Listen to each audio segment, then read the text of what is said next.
kemudian disertai dengan bacaan tilawah yang akan langsung disampaikan oleh Ustaz Hatta, materi yang akan disampaikan langsung oleh Pak Dani Setiawan. Kemudian acara selanjutnya pemateri 2 yang akan pengantar pemateri 2 yang akan langsung disampaikan oleh Mbak Kona. Dan acara yang keempat yaitu penyampaian langsung materi inti kita, di mana akan langsung dipimpin oleh Abah Rama Royan. Beliau adalah founder Mapping. Oke, baik. Untuk acara selanjutnya yaitu kita akan ada semacam sesi diskusi, kurang lebih kita akan makan waktu 15 menit. Jadi panjenengan yang ingin menanyakan mungkin bisa bertanya di sesi itu. Kemungkinan pertanyaan kami buka 2 pertanyaan. Dan yang terakhir adalah penutup disertai dengan doa. Baik, langsung saja kita memasuki acara kali ini. Sebelum kita buka, alangkah lebih baiknya jika kita bersama-sama mengucapkan basmalah. Bismillahirrahmanirrahim. Dengan mengucapkan basmalah, semoga acara kali ini berjalan sesuai dengan apa yang kita inginkan. Baik, kita langsung memasuki yang kedua. Agenda ini adalah pembacaan tilawah. Saya ingin menyapa sebelum kita mulai kepada Ustadz Hatta. Hadir. Siap. Baik, sudah siap. Apakah sudah siap, Ustadz? Nah, Ustadz, siap. Baik. Baik, kepada Ustadz Hatta untuk kami.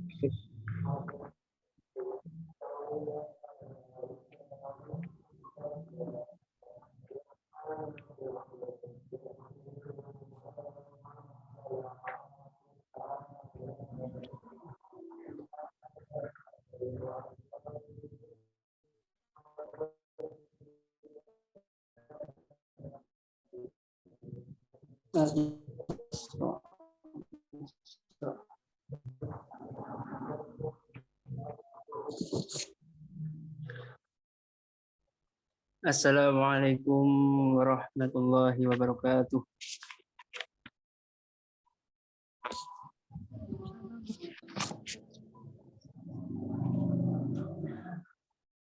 Cek.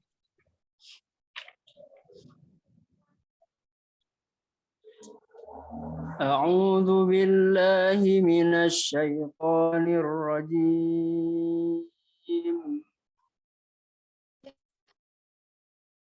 Bismillahirrahmanirrahim.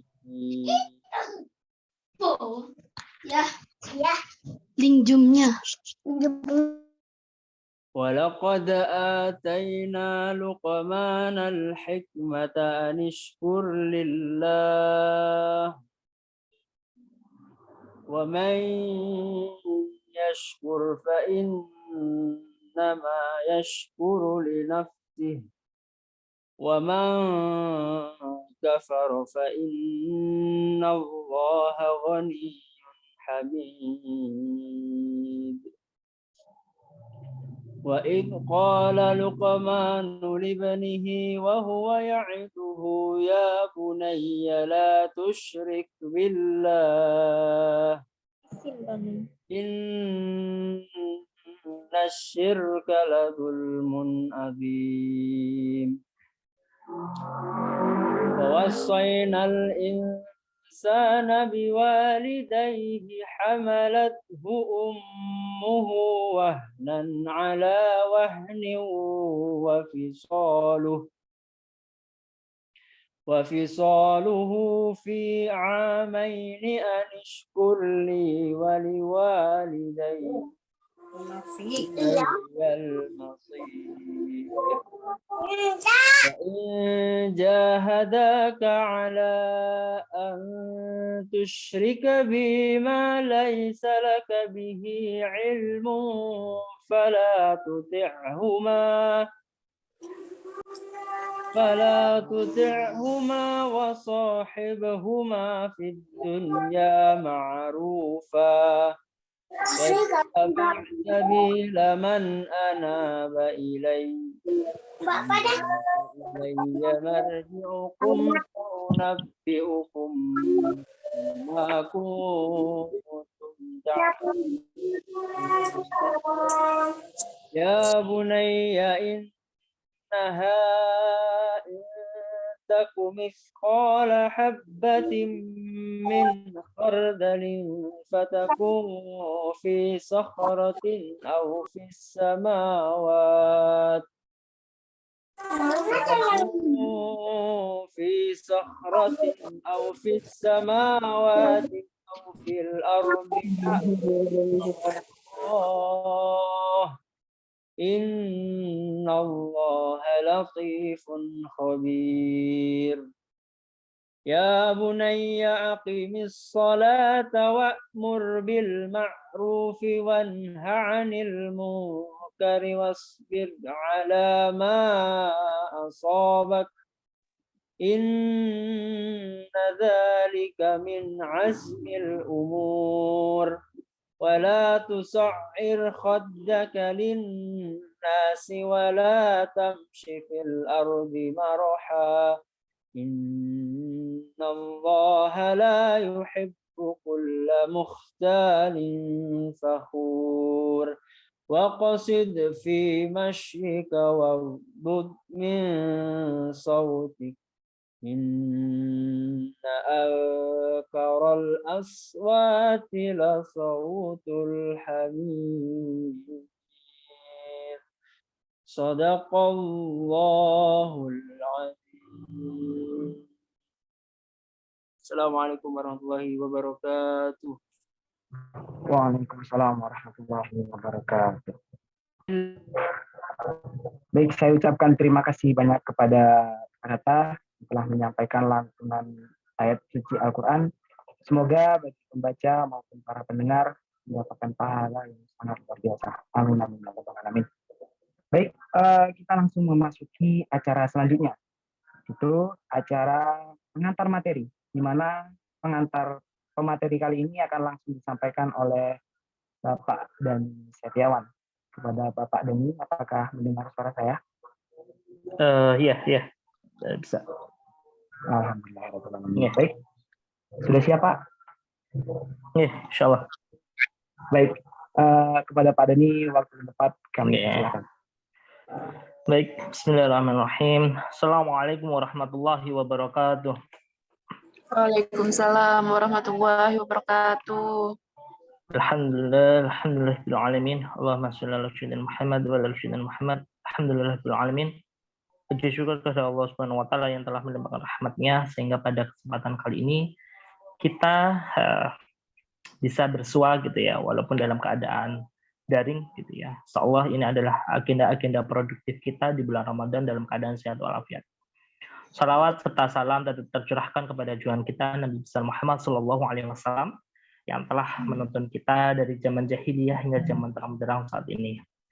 Baik, yang kami hormati Ketua Yayasan atau yang mewakili, yang kami banggakan seluruh Dewan Guru baik di SD, SMP maupun TK, dan yang kami hormati juga untuk Bapak Ibu Wali Murid dan seluruh peserta Zoominar pada malam hari ini. Bapak Ibu sekalian, tema kita pada malam hari ini adalah kenali potensi, kenali bakat, legitkan potensi pada anak gitu ya. Jadi memang tema ini adalah hal yang kita angkat semua gitu ya, terutama perihal dengan bagaimana kita meningkatkan dan melejitkan potensi yang ada, bakat yang ada dalam diri anak-anak kita, terutama di sekolah kita gitu ya, yang ada di naungan Yayasan Ar-Rahman. Bahwasannya kita memang sepakat dari awal bahwasannya bagaimana caranya kita juga bisa membantu ayah bunda sekalian untuk melejitkan potensi anak-anak. Maka kalau kita melihat dari aktivitas-aktivitas yang kita lakukan gitu ya, kebetulan amanah saya ada di SMP gitu ya, sehingga sedikit nanti saya akan menceritakan oleh beberapa hal yang ada di SMP gitu ya. Jadi memang kita di SMP itu memberikan ragam aktivitas kepada anak-anak, banyak aktivitas sekali gitu ya. Aktivitas kecil maupun aktivitas besar gitu ya. Jadi semua aktivitas yang kita berikan kepada anak-anak itu adalah tidak lain dan tidak bukan kita untuk melihat bagaimana bakat dan minat yang ada dalam diri anak. Sehingga bisa kita kembangkan lebih jauh lagi, sehingga anak tersebut bisa menemukan, oh di titik ini bakatnya, dan kami kemudian bisa menyampaikan kepada wali murid semuanya bahwasannya anak tersebut bakatnya ada di sini. Sehingga ketika kita bisa menemukan bakat itu dan kemudian kita bisa mengasahnya, maka hal itu yang akan membuat semakin melejit potensi yang ada dalam diri anak. Ayah bunda sekalian gitu ya, karena saya dalam hal sebagai pengantar materi, jadi tidak akan menyampaikan materi, nanti Abah Rama yang akan menyampaikan materi secara detail bagaimana terkait dengan talent mapping ya. Jadi untuk mengenal dan melejitkan potensi anak gitu ya. Ayah bunda sekalian, talent mapping itu intinya adalah bukan untuk mengubah orang gitu ya. Jadi talent mapping itu bukan untuk mengubah orang, tapi untuk kembali ke fitrah masing-masing anak. Karena sejatinya setiap individu, setiap personal, setiap anak itu punya fitrahnya masing-masing. Sehingga tidak akan sama gitu ya. Sehingga tidak akan sama antara anak satu dengan yang lainnya. Kalau misalnya dalam bahasa Jawa kita kebiah uyah gitu ya, menyamaratakan antara anak satu dengan yang lain juga itu tidak fair gitu ya. Karena memang kalau kita melihat sebenarnya dan kalau kita memahami kalau sejatinya setiap anak itu ya memiliki keunikan sendiri-sendiri gitu ya. Nah, keunikan itulah yang harus kita pahami. Sebenarnya keunikan dalam diri anak kita itu apa? Gitu ya. Maka kalau di SMP gitu ya, dari hari Senin sampai hari Ahad, kita benar-benar memberikan ragam aktivitas yang lumayan banyak gitu ya. Karena memang sejatinya tidak semua anak itu juga, walaupun sekolah kita tahfidz, tidak semua anak itu juga bisa menghafal Quran dengan cepat gitu ya. Tapi di bidang lain anak tersebut juga mempunyai kekuatan gitu ya. Sehingga sejatinya ini juga kita sampaikan kepada wali murid bahwasannya oh anak ini punya bakat untuk menghafal Quran. Sehingga nanti kita akan bantu untuk mengoptimalkan di situ, tapi bukan mengesampingkan bidang yang lain. Gitu ya. Nah, maka kalau kita melihat kemampuan anak gitu ya, kemampuan personal, kemampuan individu, ada 4 hal yang memang harus kita pahami gitu ya. Terkait dengan misalnya knowledge, attitude, terus kemudian bakat dan skill. Nah, 4 hal ini yang harus kita pahami bersama gitu ya. Antara kita di manajemen sekolah maupun wali murid, terus kemudian maupun pihak yang lain gitu ya, stakeholder misalnya. Hal ini yang harus kita pahami bahwasannya setiap anak itu harus setidaknya memiliki 4 kemampuan ini. Nah, bagaimana anak-anak ini memiliki kemampuan dari 4 ini? Maka yang harus kita lakukan adalah bagaimana lingkungan itu mendukung. Kalau lingkungan tidak mendukung, gitu ya, maka ini akan menjadi masalah besar terkait dengan personal tersebut, gitu ya. Maka sejatinya kami pun yang ada di SMP misalnya, kita mengupayakan semaksimal mungkin bagaimana caranya lingkungan-lingkungan kita mendukung terkait dengan pengembangan potensi yang ada di dalam diri anak masing-masing gitu ya. Jadi kita tidak kebiah-uyah semuanya harus hafal 30 juz misalnya, atau dengan target kalau kita di SMP 8 sampai 15 juz gitu ya. Alhamdulillah saat ini di anak-anak sudah ada yang 8 juz dan mau 9 juz gitu ya. Semoga karena memiliki potensi untuk menghafal, sehingga memang kita harapkan akan terus mengupayakan sampai nanti di kelas 3 bisa mencapai 15 juz atau bahkan lebih gitu ya. Seperti itu. Nah, yang jelas ayah bunda sekalian, kalau kita memang mau merubah perilaku seseorang gitu ya, jadi maupun diri kita maupun orang lain, maka yang harus kita lakukan adalah ubah lingkungannya. Karena sejatinya kalau kita berbicara, oh pasti kita tidak mungkin akan mengikuti alir lingkungan itu ya. Jadi kalau misalnya kita berada di lingkungan buruk, kita bisa kok menjaga diri kita di lingkungan buruk tersebut. Nah, sejatinya ketika kita memikirkan seperti itu, bahwasannya apakah yakin kita tidak akan ikut serta dalam lingkungan tersebut?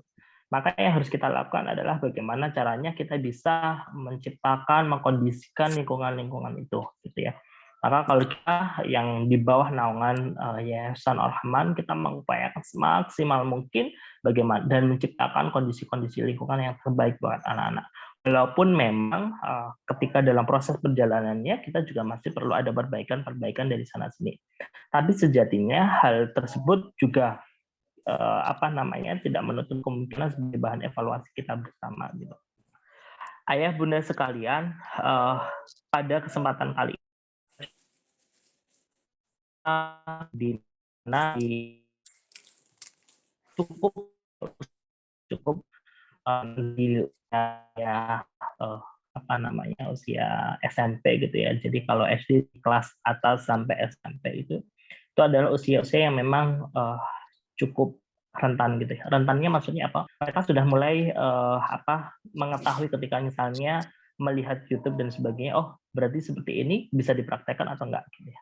Maka kita harus paham betul terkait dengan hal itu. Kalau sampai misalnya itu kecolongan dalam diri kita, maka itu akan menjadi hal yang luar biasa dalam hal benar-benar kita menghadapi permasalahan-permasalahan yang ada dalam diri anak.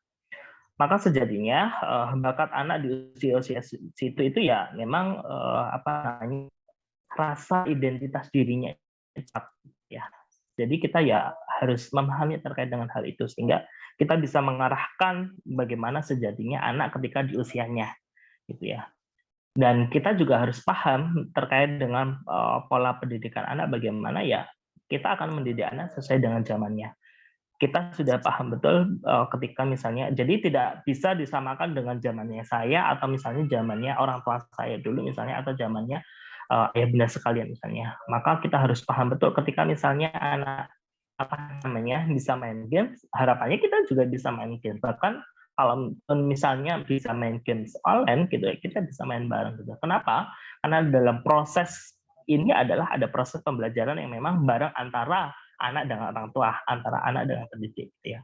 Jadi bukan bukan kita membiarkan anak seperti itu. Oke, silakan bahwasannya ini adalah untuk proses perkembangan perkembangan anak, bukan, tapi bagaimana orang tua hadir di sela-sela dalam proses pembelajaran anak. Kemudian selanjutnya adalah di usia-usia ini, usia-usia atas gitu ya, kalau SD itu di kelas atas, di SMP itu ya mulai SMP saat ini itu adalah bahwasannya komposisi bakat itu juga mudah diamati gitu ya. Jadi kita bisa mengetahui aktivitas-aktivitas anak-anak bahwasannya oke, ketika aktivitas demikian gitu ya, ketika aktivitas demikian maka berarti bakat anak saya di sana gitu ya. Maka sejatinya sesibuk apapun kita gitu ya, harapannya adalah kita bisa mengawasi terkait dengan bagaimana perkembangan anak-anak kita gitu ya. Kondisi sekarang memang kondisi yang luar biasa, banyak media sosial yang sangat luar biasa yang harus kita perhatikan juga gitu ya, harus kita filter juga gitu ya. Maka kalau misalnya sampai terjadi kecolongan dalam diri kita gitu ya, maka itu hal yang kita tidak tahu bagaimana terkait dengan perkembangan anak-anak. Maka harapannya adalah selain selain sekolah hadir dalam proses perkembangan anak-anak, maka orang tua pun juga harus ikut serta dalam proses pendidikan anak-anak gitu ya. Karena sejatinya semua hal itu harus menjadi satu rangkaian yang tidak terpisahkan. Karena kalaupun misalnya memang langsung diserahkan penuh kepada sekolah juga tidak itu hal yang mustahil gitu ya. Karena memang sejatinya tanggung jawab pendidikan itu juga ada di orang tua. Maka dua hal ini yang memang harus menjadi rangkaian menjadi satu kesatuan yang memang tidak terpisahkan. Gitu mungkin Pak Trio pengantar singkat saya, nanti jelasnya akan dijelaskan oleh Abah Rahmat terkait dengan lalu mana nanti meningkatkan bakat kita, terus kemudian melejitkan potensi yang ada dalam diri anak-anak gitu ya. Insyaallah nanti akan bahas pada malam hari ini secara detail dengan Abah Rahmat gitu ya. Dan mungkin nanti juga bisa ditambahkan oleh Bu Zulfa, kebetulan beliau saat ini menjadi tenaga pengajar di TK gitu ya, di TK IT Preschool gitu ya, sehingga nanti biar ditambahkan oleh beliau terkait dengan bagaimana pengantar materi ini. Itu saja Pak Trio dari saya, kurang lebihnya mohon maaf. Saya akhiri. Assalamualaikum warahmatullahi wabarakatuh. Waalaikumsalam warahmatullahi wabarakatuh. Baik, saya ucapkan terima kasih kepada Pak Denny yang telah menyampaikan pintas tentang pemateri kita. Sebelum kita memasuki sesi selanjutnya, Bapak Ibu sekalian, saya ingin memperkenalkan di Yayasan Ar-Rahman ini kami memiliki kita ada TKIT Harum School, kemudian yang kedua kita ada SDIT Harapan Umat Kalisat, dan yang ketiga kita ini ada lembaga baru, di mana lembaga ini bertaraf internasional dan juga sekolah ini mengedepankan tahfiz juga di sini. Jadi bagi Bapak maupun Ibu panjenengan yang ingin menyekolahkan anaknya di level SMP, monggo kami sudah membuka pendaftaran. Jadi bisa mengikuti akun-akun yang telah kami persiapkan, yaitu di IBS Ar-Rahman. Jadi nanti Bapak Ibu sekalian jika penasaran bisa mengecek akun Instagram kami, akun YouTube kami, dan akun Facebook kami. Baik, kita memasuki acara selanjutnya, yaitu penyampaian materi, pengantar materi yang akan langsung disampaikan oleh Mbak Korina Zulfa. Saya ingin menyapa dulu, apakah di sini hadir Mbak Korina? Sudah Pak Trio, Assalamualaikum. Waalaikumsalam. Baik, sudah siap Ibu?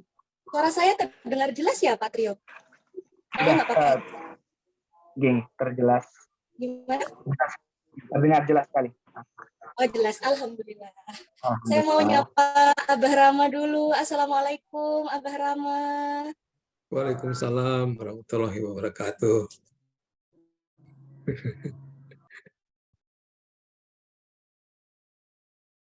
Kedengar suaranya kan, Korina?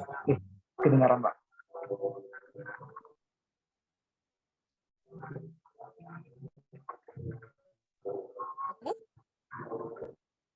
Ya, mudah-mudahan Abah Rama selalu dalam keadaan sehat.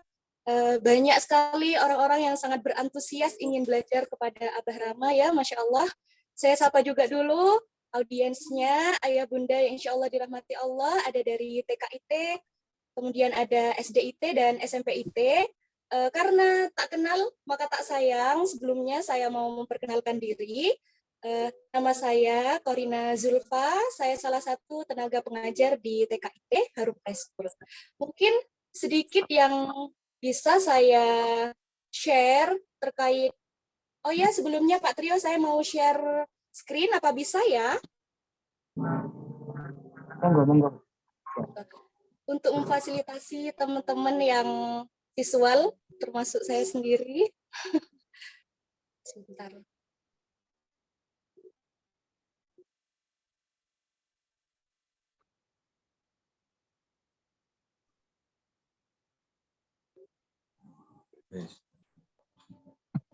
Ibu klik bisa di gambar video klik.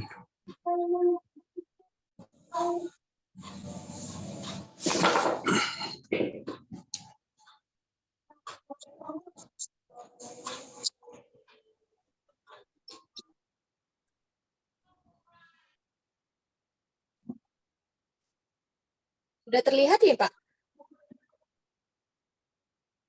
Halo, Pak Trio, apakah sudah terlihat? Masih belum. Saya? Iya.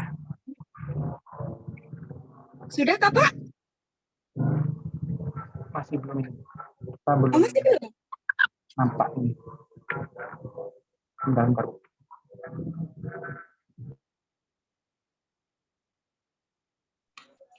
Oke, belum muncul. Oke. Maaf ya, soalnya kadang ada beberapa tipe orang yang kalau tidak melihat itu kayak kurang mantap gitu Pak, termasuk saya sendiri. Sangat visual sekali soalnya. Nah ini sudah sampun. Oke. Sudah terlihat ya. Alhamdulillah. Bismillahirrahmanirrahim. Juga atas antusiasnya ayah bunda pada kesempatan kali ini kita dapat berkumpul pada Zoom seminar dengan judul Kenali Bakat Anak dan Legitkan Potensinya dengan Talent Mapping. Mungkin ayah bunda saat ini juga sedang bertanya-tanya ya, kira-kira yang disebut dengan talent mapping itu apa sih, gitu ya? Singkatnya, talent mapping itu adalah alat bagaimana kita dapat mengetahui sifat, bakat, potensi seseorang atau bakat diri kita sendiri. Lalu kita berbicara tentang bakat nih, ayah bunda, kira-kira apa sih sebenarnya yang ada di benak kita ketika kita mendengar kata bakat? Nah, ini sangat menarik ya, karena ada beberapa orang yang sering saya temui, ada yang bilang kalau bakat itu nggak penting.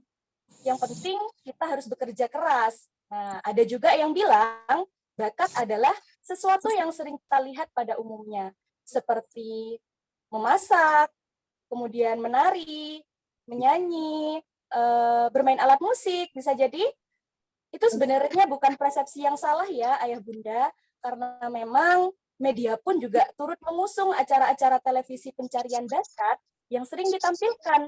Nah, seperti contohnya ada MasterChef ya, pencarian bakat orang-orang yang suka masak, kemudian ada juga Indonesian Idol bagi orang-orang yang memiliki suara merdu gitu ya.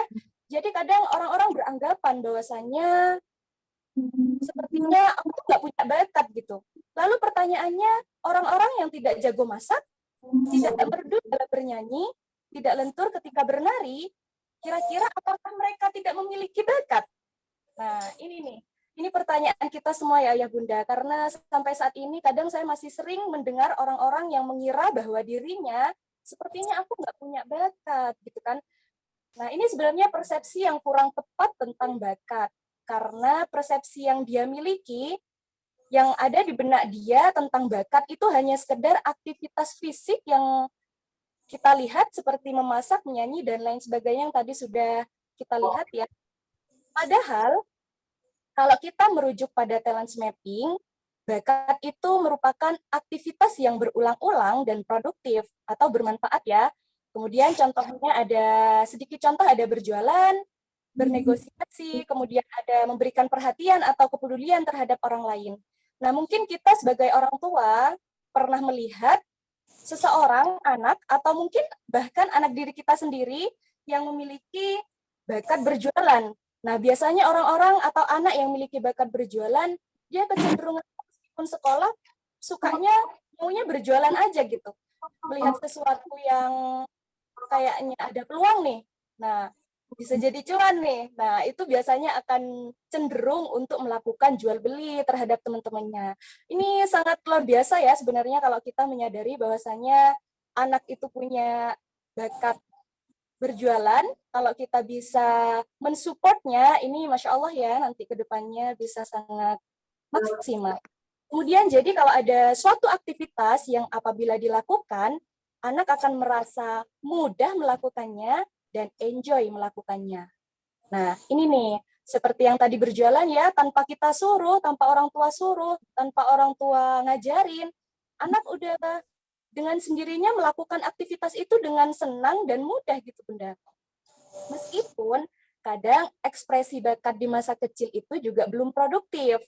Nah, ini karena kebanyakan kalau masih kecil tuh kita kan belum terlalu bisa melihat ya, mungkin seumuran TK atau SD awal bisa jadi itu kan kita melihatnya mungkin apalah contohnya misalkan ngomong terus gitu. Ada salah satu anak yang misalkan ngomong terus. Kadang kan orang tua jadinya tidak afirmatif dan bahkan bisa jadi negatif.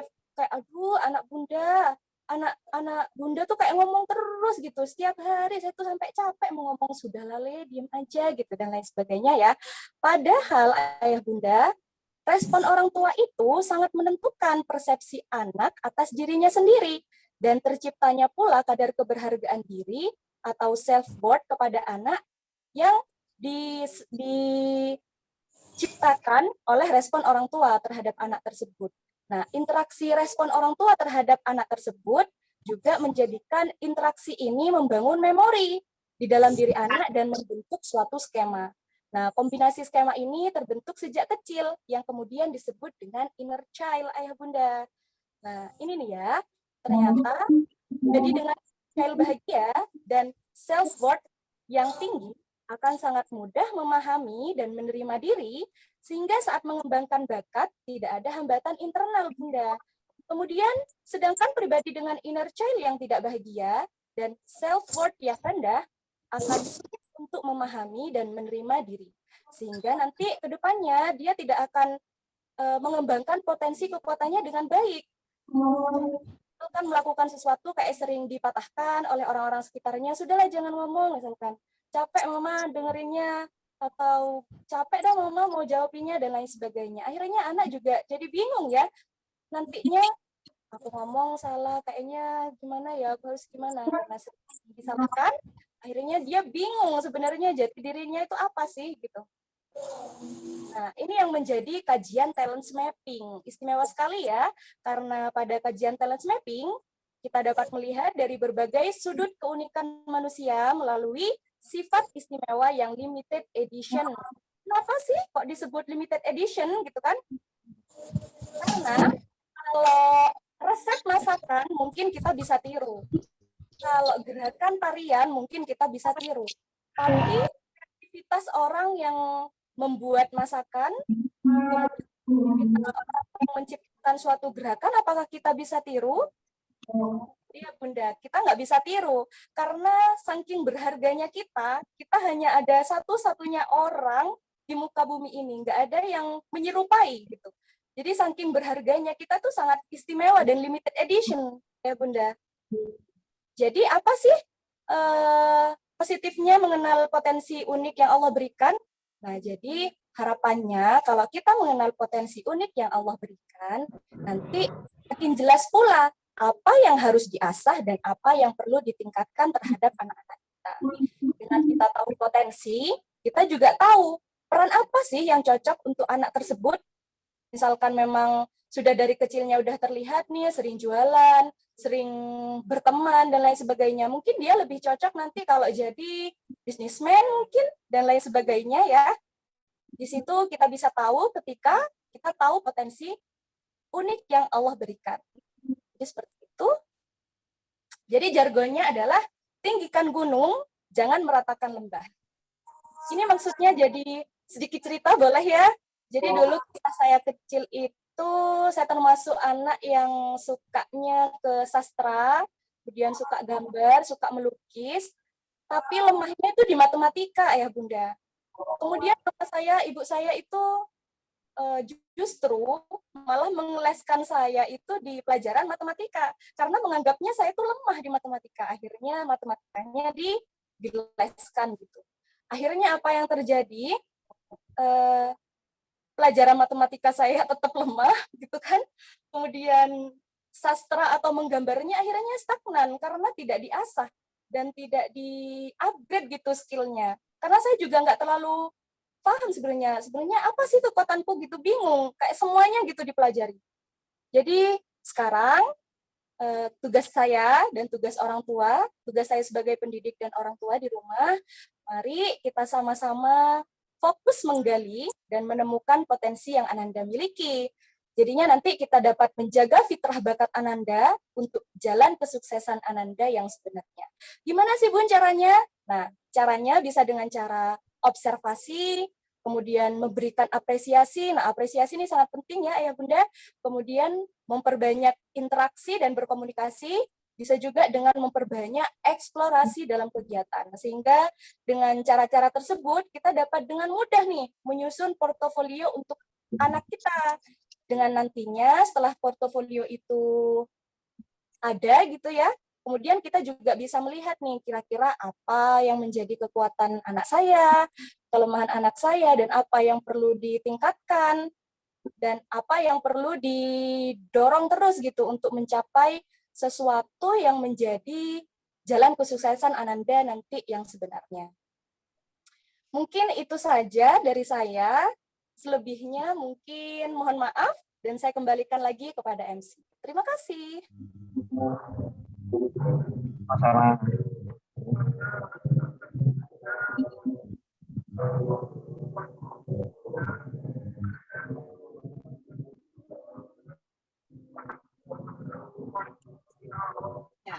Baik, Kapun Ibu.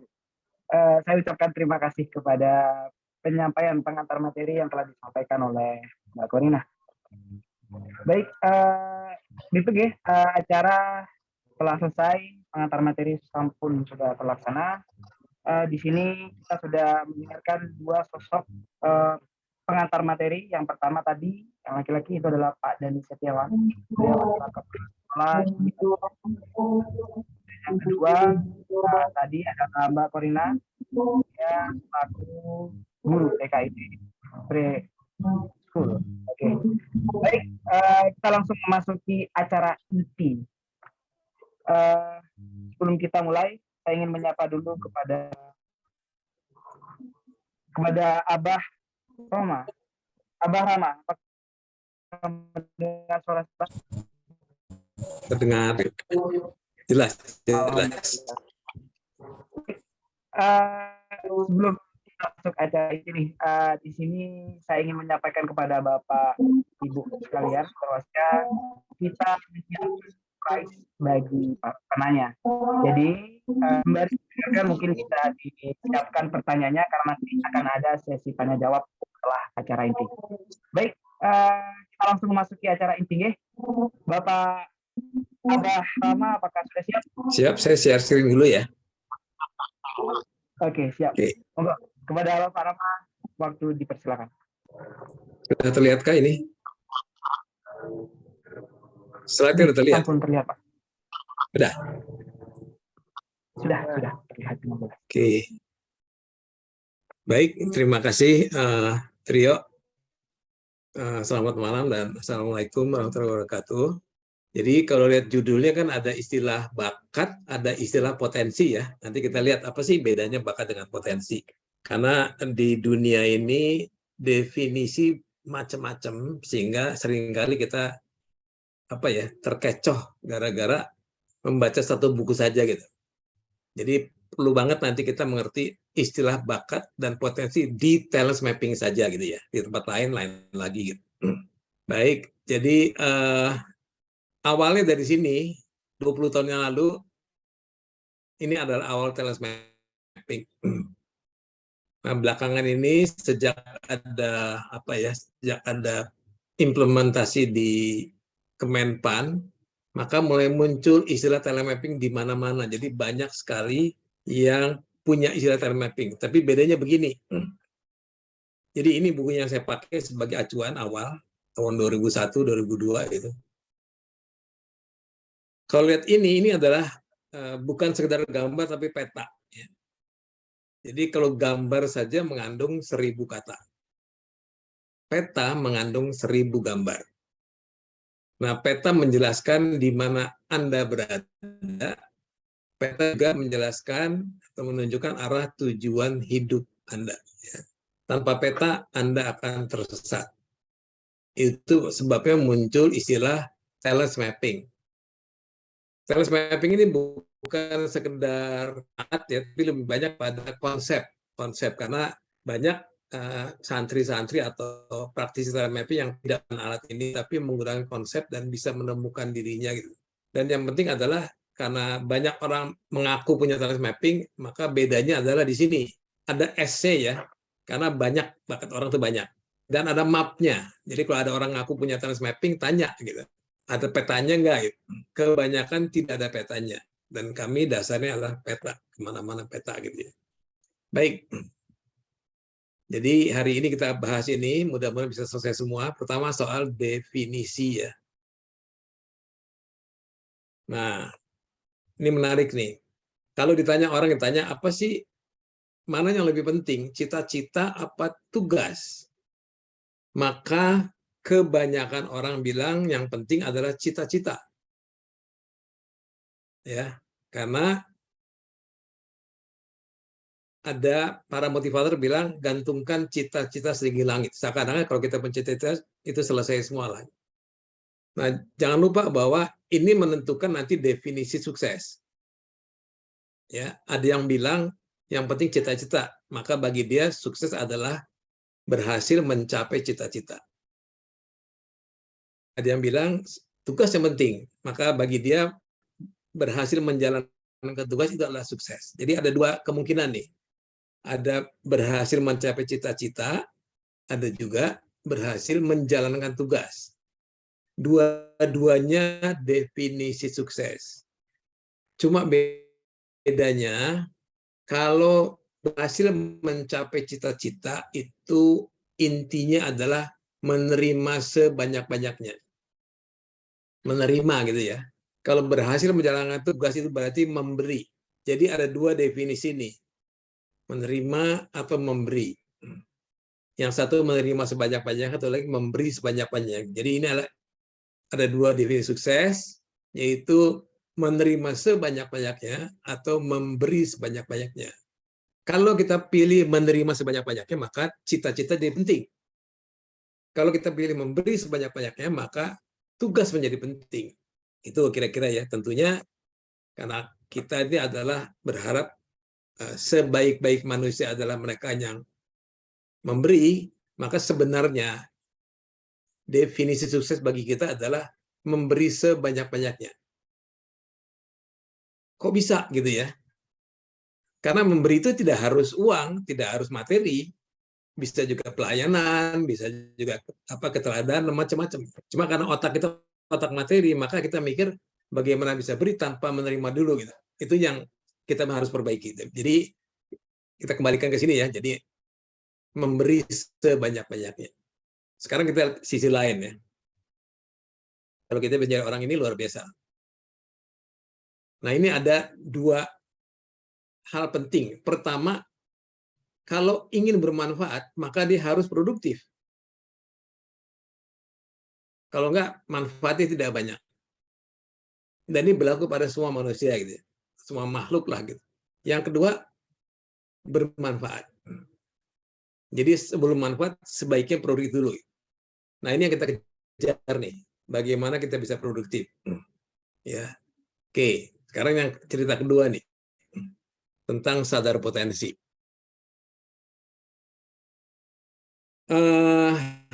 Begini, ada dua pertanyaan. Apakah Anda yakin bahwa manusia itu ciptaan Allah? Itu dulu. Dan saya yakin semua yang peserta hari ini yakin ya. Ini penting nih. Karena kalau nggak yakin, maka nggak cerita telematik nggak ada artinya lah. Kedua gini. Yang kedua, potensi itu hasil latihan atau sudah ada sejak lahir? Ya, potensi itu hasil latihan atau sudah ada sejak lahir? Kalau konsep talent mapping, potensi sudah ada sejak lahir. Jadi setiap manusia itu sejak lahir sudah diberi potensi. Cuma nanti pertanyaan potensi itu apa, nanti kita bahas lagi. Tapi sebelum sampai sana, kita akan bahas ini. Kalau misalnya ada orang datang ke rumah kita, tidak dikenal, apa yang harus kita lakukan? Nggak dikenal nih. Jadi yang terbaik, ya, sesuai dengan adab kita, adalah kita tanyakan alasan keberadaan. Jangan diusir. Tanyakan alasan keberadaan. Ini yang penting. Nah, kemungkinannya cuma dua, yaitu membantu atau mengganggu. Tidak pernah ada netralnya, nggak ada netralnya. Contoh gini, kalau dia bilang, Pak, saya tuh sumpah saya nggak akan ganggu, sumpah gitu. Tapi juga saya nggak akan bantu, cuma saya di sini saja gitu. Itu gimana kira-kira? Sumpah tidak akan ganggu, tapi saya juga tidak bantu, cuma saya di sini saja gitu. Itu namanya ganggu kan? Jadi pilihan cuma dua, membantu atau mengganggu. Ya, alasan keberadaan cuma dua, membantu atau mengganggu. Nah, kebetulan orang ini waktu ditanya, dia bilang, oh, saya kan dipanggil oleh salah satu yang punya rumah. Saya punya tugas dari salah satu penghuni. Jadi jelas, dia membantu. Nah, dari sini sebetulnya pengertian atau definisi tentang tugas adalah begini. Alasan keberadaan itu sama dengan tugas. Atau tugas adalah alasan keberadaan. Jadi dimanapun Anda berada, dimanapun Anda ada, berarti Anda punya tugas. Yang dalam istilah kerennya adalah mission atau misi. Ya, misi adalah reason for existence, alasan keberadaan. Artinya apapun yang ada di bumi ini karena ada maka punya tugas. Ya, apapun yang ada di bumi ini karena ada maka dia punya tugas. Dan tugas itu seharusnya memberi manfaat kepada bumi ini. Jadi Allah ketika menciptakan makhluk di bumi ini tidak sembarangan. Ada purpose-nya, ada maksudnya. Ya, oke. Artinya semua makhluk ciptaan Allah punya tugas. Dan tugas ini harus bermanfaat bagi dunia. Mengganggu atau membantu, kira-kira gitu ya. Jadi tentunya harus membantu bukan mengganggu. Contoh misalnya ini. Lebah madu. Wah, ini keren ini. Lebah madu itu menentukan 70% dari seluruh penyerbukan di bumi ini. Kalau nggak ada dia, maka banyak makanan di supermarket yang tidak ada. Dan dia akan menghasilkan madu yang luar biasa. Jadi manfaatnya luar biasa. Tugasnya adalah penyerbukan dan mengumpulkan madu. Nah, sekarang saya buka pertanyaan nih. Ya. Bagaimana dengan lalat? Silakan di chat, silakan dijawab. Apakah punya tugas? Apakah bermanfaat lalat itu? Silakan. Boleh di chat. Biar seru. Boleh juga dibacain oleh Mas Trio ya.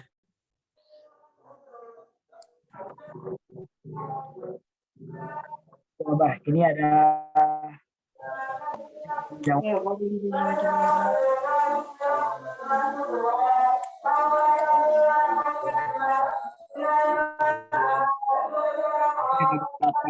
Yang sudah menjawab ini dijawab. Juga ada yang membantu proses pembusukan. Di sini juga ada biar manusia berpikir kreatif dan membuka lapangan pekerjaan.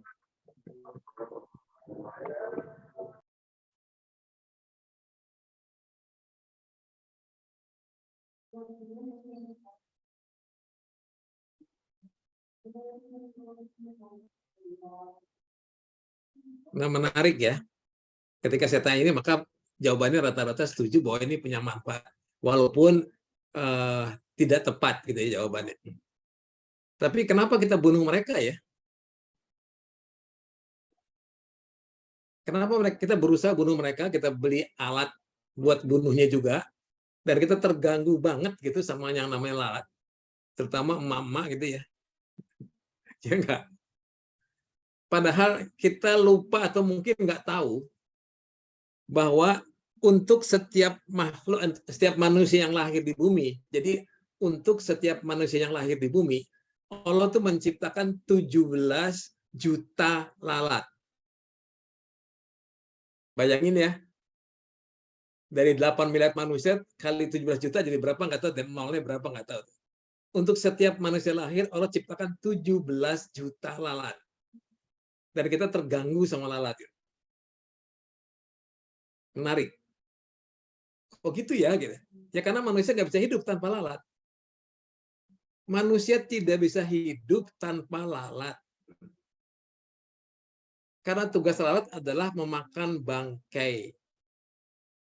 Jadi tugas lalat itu memakan bangkai, tugas lalat.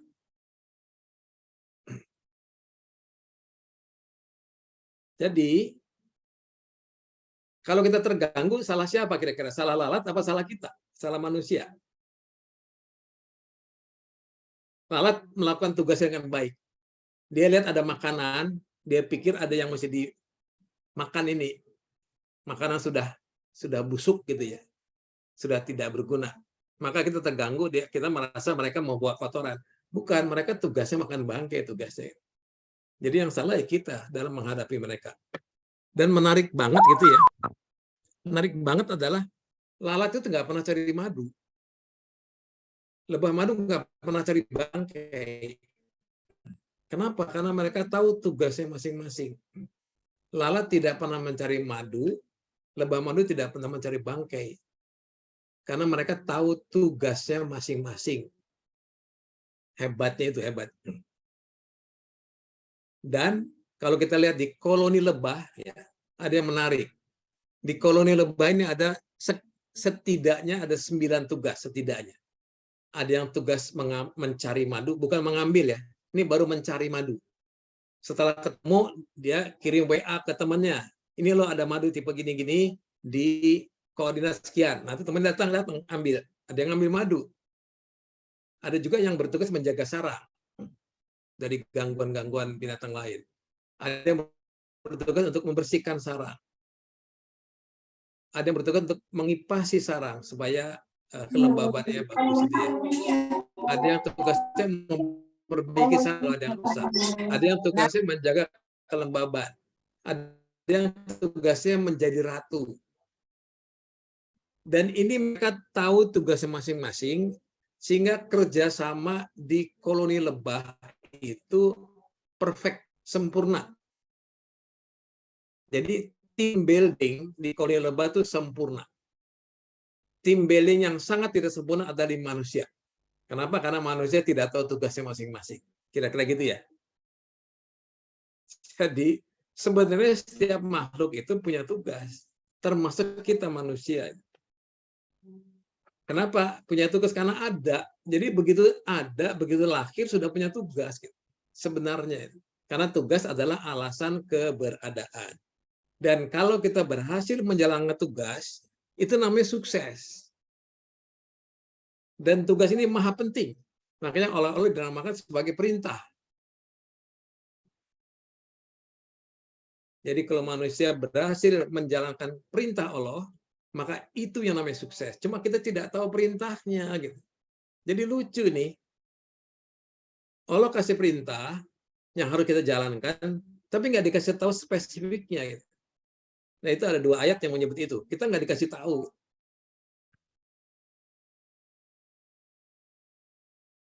Pertanyaannya, kenapa nggak dikasih tahu? Kenapa binatang dikasih tahu, manusia nggak dikasih tahu? Tidak adil gitu. Iya kan? Gimana tuh? Kenapa nggak dikasih tahu? Coba dicat. Kenapa kita nggak dikasih tahu sih? Kan kalau dikasih tahu enak barangkali ya. Nggak usah pusing-pusing ikut telemapping gitu. Silakan dicat. Kenapa nggak dikasih tahu? Gitu? Pengen tahu jawabannya. Kenapa manusia tidak diberitahu tugas spesifiknya? Dan setiap orang tuh beda-beda tugasnya. Silakan di-chat. Kenapa manusia tidak diberitahu, sedangkan binatang jelas-jelas diberitahu? Karena manusia punya otak, bukan. Karena manusia diberi akal, bukan. Bukan. Itu solusi, bukan karenanya. Apalagi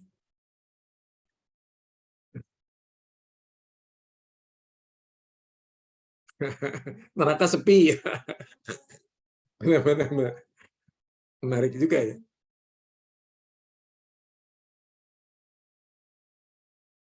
Sekarang saya balik aja deh sekarang. Pertanyaan bukan gitu. Pertanyaan berikutnya ya.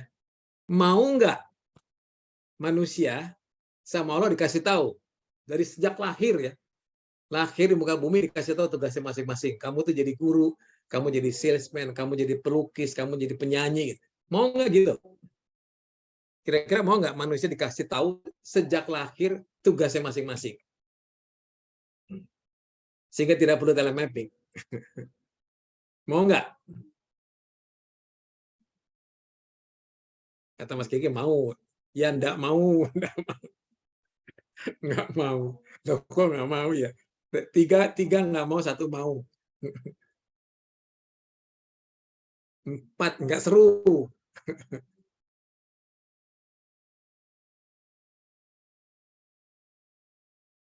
Yang mau nambah nih, yang mau katanya.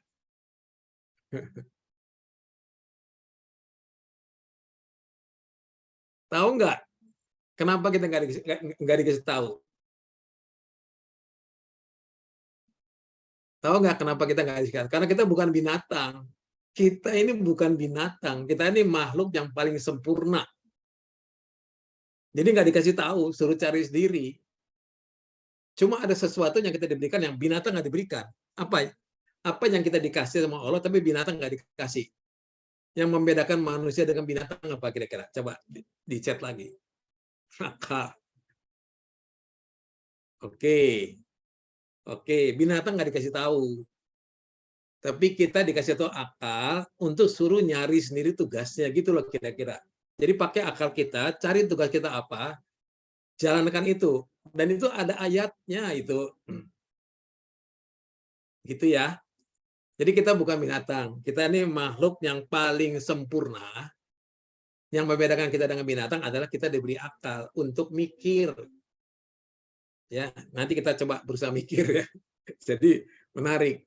Semua makhluk itu pasti intinya adalah memberi manfaat. Cuma yang spesifik manusia tidak kasih tahu. Itu ya. Oke. Apa sih yang kita cari di dunia selama ini? Di dunia nih ya, bukan di akhirat, di dunia. Yang kita cari apa sih? Kan dua kan. Yang kita cari adalah rezeki dan jalan keluar kalau ada masalah. Itu saja sebenarnya sih. Coba deh pikirkan. Nggak usah mikir yang jauh-jauh dulu, nggak usah mikir soal surga. Tapi yang di bumi ini, yang kita cari pertama rezeki, yang kedua jalan keluar. Kalau ada masalah, selesai kan?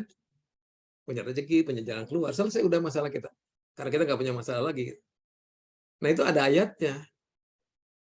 Yang menjamin rezeki dan jalan keluar, itu ada ayatnya.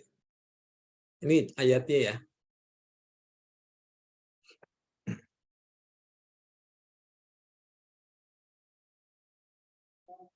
Jadi intinya adalah takwa. Intinya. Kayak gampang ya, kayaknya kok takwa gampang banget ya. Asal bertakwa selesai, kasih rezeki jalan keluar. Tidak sesederhana itu. Gitu. Coba kita lihat ya. Bertakwa itu ada dua dimensi. Yang pertama menjalankan perintah dan menjauhi larangan. Nah ini perintah kita nggak tahu. Gitu. Kita cuma tahu perintah itu beribadah, itu saja. Tapi perintah yang spesifik sebagai khalifah kita tidak diberitahu. Jadi kita mesti gali nih sekarang. Dengan akal kita coba gali ya. Oke, kita punya tugas yang sangat penting, yang namanya perintah. Artinya setiap orang di bumi ini, siapapun juga, masing-masing dapat tugas yang sangat penting. Dan tugas ini sangat unik, walaupun kembar, tugasnya bisa beda. Oke, mereka yang mendapat tugas, pasti dikasih perangkat yang sesuai. Setuju ya? Mereka yang dapat tugas pasti dikasih perangkat. Kita saja begitu kan, kalau kita nyuruh orang pasti kita akan lengkapi dengan kebutuhan dia supaya dia bisa bekerja dengan baik. Dan karena tugas kita unik ya masing-masing, maka perangkatnya juga unik perangkatnya. Nah, apa yang unik dalam diri manusia? Ada 8 miliar manusia di bumi ini unik masing-masing. Apa yang unik? Yang unik adalah sifat kita. Setiap orang sifatnya pasti berbeda. Pasti. Artinya sifat adalah perangkat yang Allah berikan pada diri kita untuk bisa menjalankan tugas. Itu ya. Sifat adalah perangkat yang Allah berikan dalam diri kita untuk menjalankan tugas. Dan sifat ini sudah ditiupkan ketika kita masih dalam kandungan atau kira-kira berapa puluh hari sebelum dilahirkan. Sudah ada, sudah masuk. Kalau kita kenal sifat ini, maka kita tahu kita mesti ngapain. Ya. Kira-kira gitu ya. Dan perangkat ini membentuk yang namanya potensi. Nah sekarang perhatikan nih, tugas itu aktivitas. Perangkat unik adalah sifat, gitu ya. Tugas adalah aktivitas, perangkat unik adalah sifat. Ada beda nih, dan bedakan. Jangan digabung-gabung jadi satu. Tugas, aktivitas, perangkat unik, sifat. Nah, potensi kekuatan jadi pertanyaan. Ini sifat apa aktivitas nih? Nanti kita bahas ya. Yang penting ada aktivitas, ada sifat. Jadi kalau kita ada, pasti punya alasan keberadaan. Artinya kita punya tugas. Yang kalau kita lakukan dengan baik dan cepat, maka itu yang namanya sukses. Itu gambarannya gitu ya. Nanti masing-masing akan dikasih apa namanya slide-nya nih. PPT akan dikasih. Nah, tugasnya unik. Untuk itu diberikan yang namanya tadi apa? Orang yang punya tugas juga perangkat unik. Perangkat unik. Perangkat ini membentuk potensi kekuatan yang unik juga. Kalau tugas itu aktivitas, perangkat unik ini sifat, maka potensi bisa sifat, bisa aktivitas. Ya, jadi definisi tergantung dari sisi mana. Tapi nanti kita akan lihat bahwa di Thales mapping yang namanya potensi itu aktivitas. Dan setiap orang punya potensi, pasti punya potensi. Karena punya tugas. Oke. Ini kembali ke tadi ya. Jadi kalau kita lihat gambaran ini tadi, maka ketika jalankan perintah juga ada yang namanya jauhi larangan. Ini yang takwa tadi. Lalu dijamin akan dikasih rezeki dan jalan keluar. Kira-kira gitu ya. Jadi penting banget kita memahami sebetulnya tugas kita apa sih gitu. Kita ngapain sih gitu. Itu ya. Oke. Ini namanya takwa. Ini ayat Al-Isra 84. Jelas disebut bahwa setiap orang berbuat sesuai dengan pembawaan masing-masing. Berbuatnya adalah aktivitas produktif. Pembawaan masing-masing adalah sifat. Jadi kalau kita mau sekolah, kerja, apapun juga, itu harus sesuai dengan pembawaan kita. Dan itu menyenangkan. Karena sesuai dengan pembawaan kita. Tapi selama ini kita lupa sama pembawaan kita. Padahal kita tahu gitu. Ya, oke. Terus gimana ketemunya nih? Pakai akal. Pakai akal. Tapi sebelum itu saya mau jelaskan dulu. Sebenarnya dalam bersosialisasi di masyarakat, harusnya kita gimana sih gitu. Ini ada beberapa level dalam berkomunikasi dengan orang lain, dalam menjadi apa sih khalifah di muka bumi gitu. Ada level yang netral, ada yang di bawah netral, dan yang tengah-tengah itu tidak bermanfaat bagi orang tapi nggak ganggu. Yang bawahnya ini melanggar aturan tapi nggak nyusahin orang. Ya, langgar aturan tapi nggak nyusahin orang. Dan kita sering melakukan itu. Yang ini bermanfaat bagi orang di dekatnya, yang ini bermanfaat bagi orang banyak, sedangkan yang bawah ini, yang bawah mana tadi? Yang ini adalah menyusahkan orang lain. Jadi pertanyaannya gitu. Sebenarnya kita minimum mesti di mana sih? Apakah di sini, di hijau, atau di hitam? Minimum ya, kita mesti di mana minimum dalam hidup ini? Coba di chat. Dalam hidup ini minimum kita mesti ada di mana? Di titik hitam ini apa di titik hijau?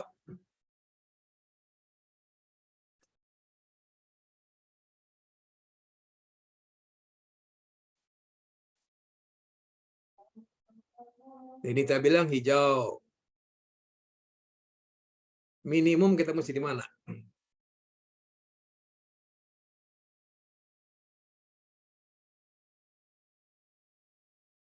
Yuk, silakan sharing.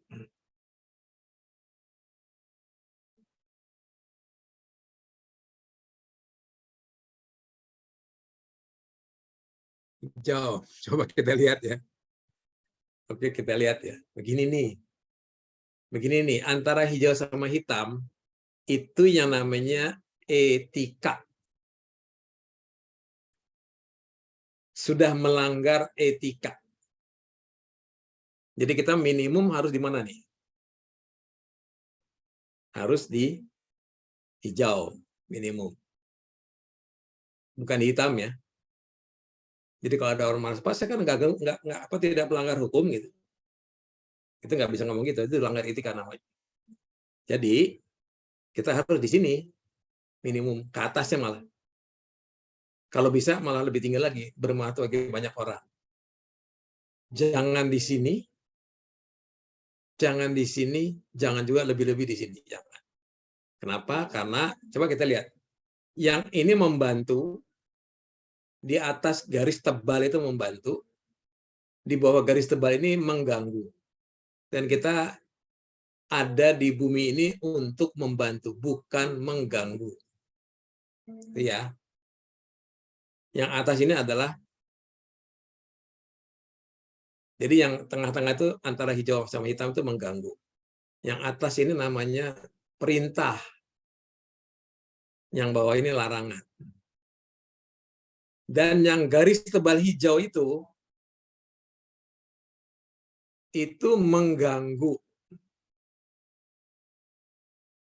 Ingat tadi nggak? Ada orang datang ke rumah kita, dia bilang, Pak, saya tidak akan mengganggu. Tapi juga nggak bantu, saya di sini aja lah. Gitu. Itu namanya mengganggu. Karena tidak bermanfaat bagi orang, walaupun tidak ganggu. Jadi hati-hati loh. Kita diciptakan Allah untuk membantu, untuk menjadi khalifah di muka bumi. Bukan untuk ganggu atau bukan mendiamkan saja. Ya hati-hati. Kalau kita merasa, saya kan sudah kerja capek gitu. Kenapa pusing-pusing sama lingkungan? Yang penting saya nggak ganggu lah. Gitu. Itu ganggu namanya. Gitu. Karena kita diciptakan untuk memberi manfaat pada orang. Itu ya. Oke, sekarang kita gali nih.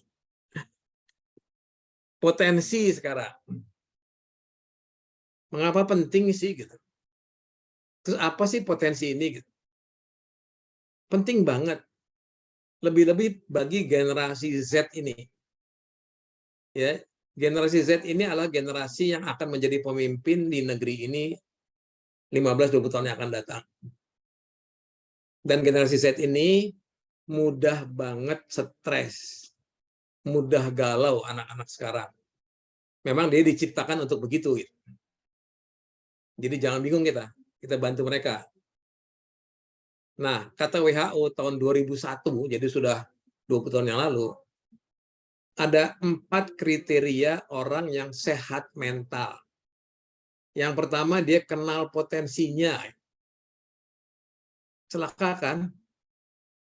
Nggak usah anak-anak zaman sekarang, kita saja nggak kenal potensi kita. Gitu. 95% orang di dunia tidak kenal potensinya. Bayangin itu, mungkin 97% kali kata potensinya. Nah, orang yang kenal potensi, dia sanggup menghadapi stres yang normal. Dan orang yang kenal potensi itu bisa bekerja secara produktif. Dan orang yang kenal potensi itu bisa memberi manfaat pada orang lain dan lingkungan. Karena produktif. Jadi kenal potensi itu sangat penting. Oke, ini bonus demografi. Tapi kalau anak-anak ini tidak diberikan pengertian tentang potensi mereka, itu akan menjadi bencana demografi. Jadi tugas kita ini dari sekarang harus betul-betul menyadarkan semua orang, mulai dari orang tuanya ya, supaya bisa memfasilitasi anak untuk menemukan potensi masing-masing. Oke. Ini sih, oke saya lewatin saja. Sekarang ngomong potensi ini. Ada 2 pihak yang berkepentingan dengan istilah potensi. Ada manajemen, ada psikologi. Karena keduanya ini ingin mengembangkan potensi orang. Itu salah satu misi mereka masing-masing. Cuma bedanya pertanyaannya beda. Kalau manajemen tuh pertanyaannya dia bisa apa? Kalau psikologi, dia tuh siapa? Jadi memang sudah beda dasar pelajaran udah beda. Sehingga yang atas, yang manajemen, itu yang dibahas adalah aktivitas. Yang di bawah, yang dibahas sifat. Nah, karena kedua orang tercampur di perusahaan, maka kecampur definisi, kayak kacau balau definisi ini. Nah, selama kacau balau maka nggak akan banyak perkembangan karena jadi salah kaprah gitu ya. Nah, definisi yang atau aktivitas yang dibutuhkan di manajemen adalah aktivitas produktif. Sehingga yang dibutuhkan di psikologi pun adalah sifat yang produktif, yang namanya karakter kinerja. Syukur-syukur bukan hanya produktif, tapi juga bermanfaat bagi orang. Nah, itu membutuhkan karakter moral. Ya, tapi dalam bahasan hari ini kita ngomong bakat, itu hanya membahas aktivitas produktif dan karakter kinerja. Ya, hanya itu kita bahas. Kalau moral silakan nanti di masing-masing lah, ya, memperdalam keimanan segala macam dan sebagainya. Oke, contohnya, contoh kekacauan definisi. Kita kan sering dengar nama istilah soft skill kan?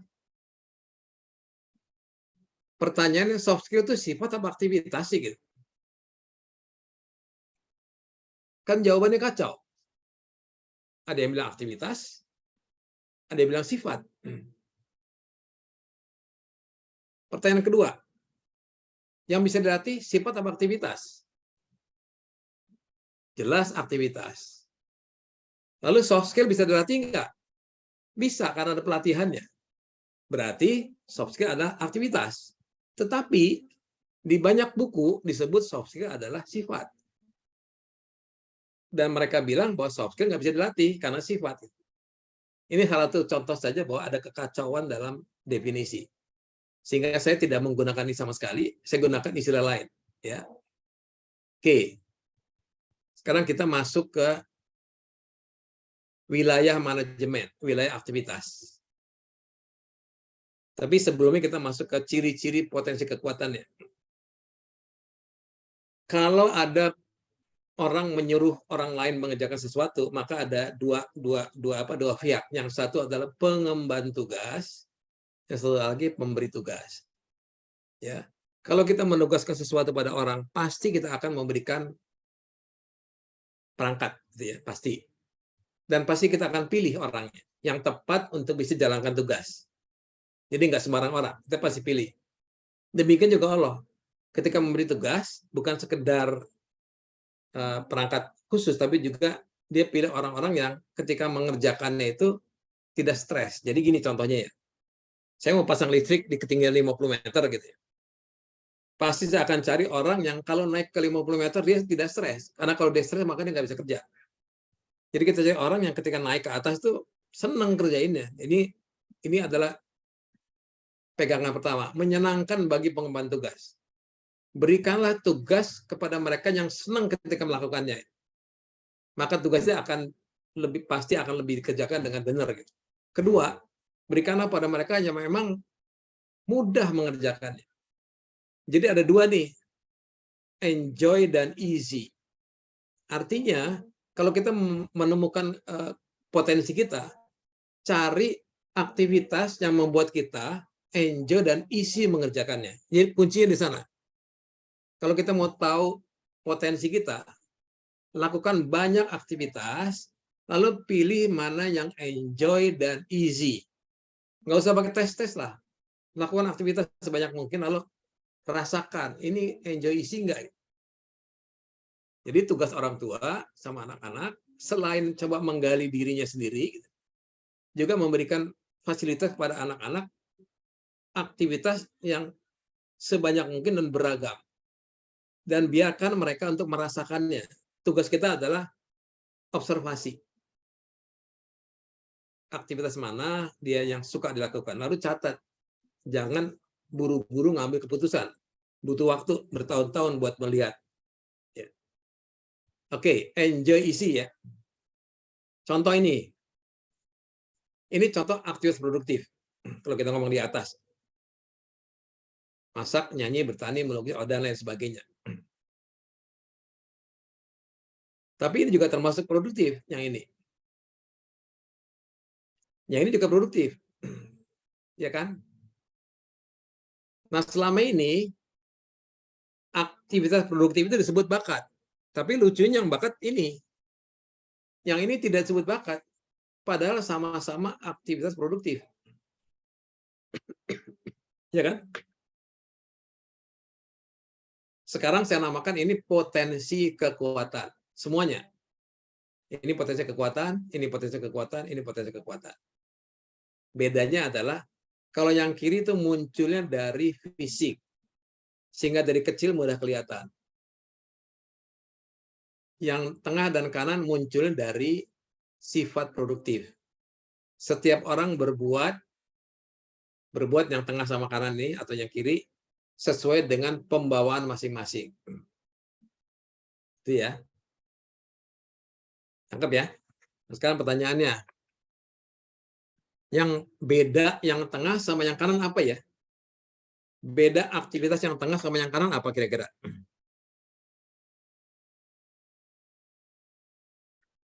Apa beda aktivitas yang tengah sama yang kanan? Coba di chat. Saya mungkin nggak lama-lama juga itunya. Apa beda aktivitas yang tengah sama yang kanan?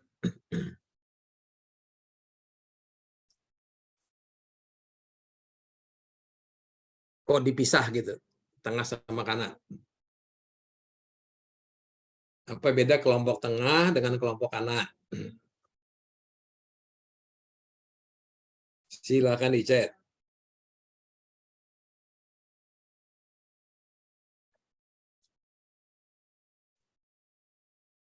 Oke. Tengah hampir tepat. Bulia hampir tepat.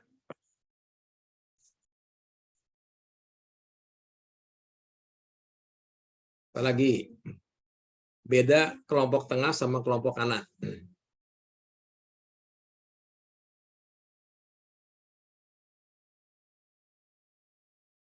Silakan.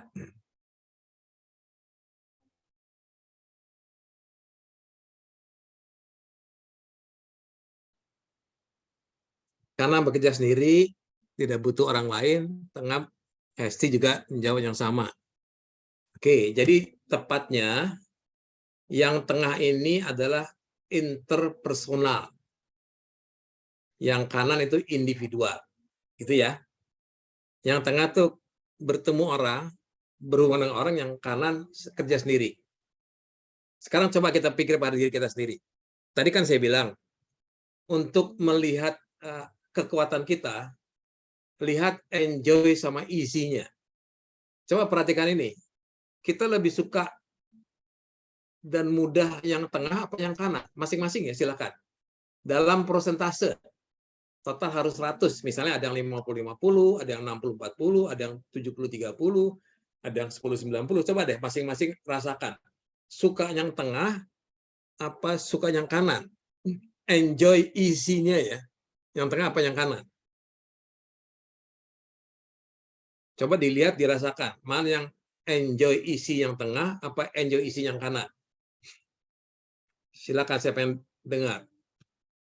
Oh, pakai persentase kalau bisa. Kalau bisa pakai persentase.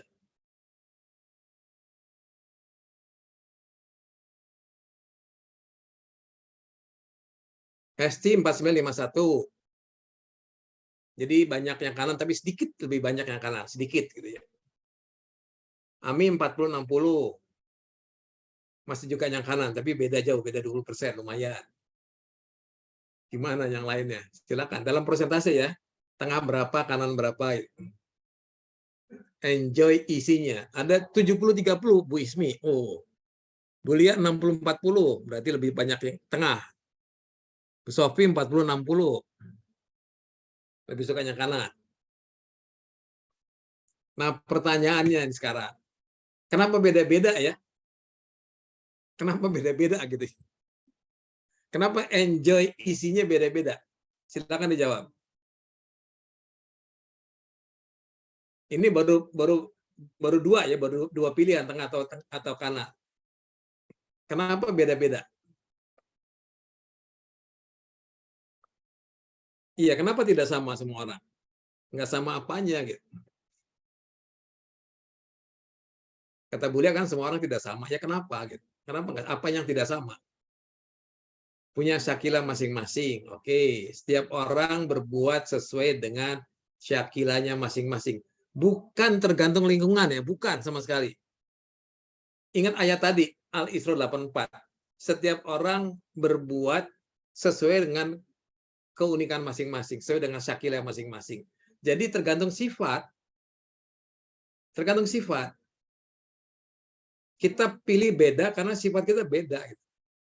Jadi sifat ini penting banget untuk kita kenal, supaya tahu kita mesti ngapain. Al-Isra 84. Setiap orang berbuat, beraktivitas, sesuai dengan syakilahnya masing-masing, pembawaan masing-masing, atau sifat masing-masing. Nah, sekarang yang tengah, saya bagi 3, yaitu mengendalikan, bekerja sama melayani merawat.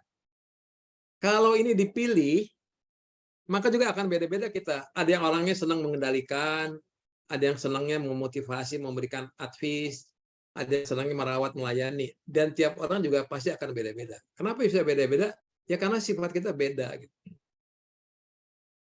Yang kanan saya bagi 4. Ya, yang 2 di atas tuh mikir.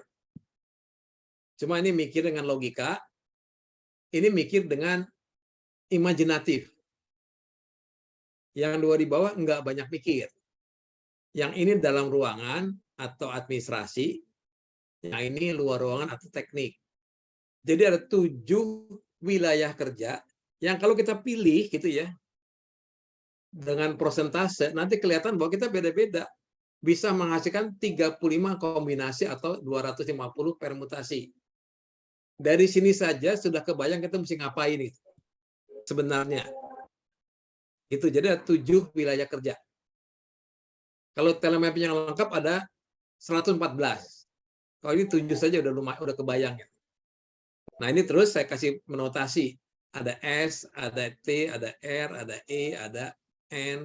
Singkatan dari strength namanya. Jadi ada 8 kelompok di mana yang mikir kiri dibagi 2, keluarnya kayak gini gambar. Jadi kalau kita mau telemapping nanti gambarnya akan gini nanti. Apakah pakai ST30, apakah pakai apapun juga gitu ya. Jadi dengan mencoba semua aktivitas, kita mulai bisa merasakan, oh saya senangnya di H sama S deh gitu. Sama GI. Oh saya senangnya di T, R sama E. Nanti kelihatan tuh. Polanya kelihatan. Oke. Contoh gitu ya. Ini ada 8 kelompok kan? Coba deh, Anda pilih nanti. Anda sukanya mana? Pilih 2 atau 3 dari 8. Pilih 2 atau 3 dari 8 yang betul-betul Anda enjoy dan easy. Silakan pilih 2 atau 3 dari 8.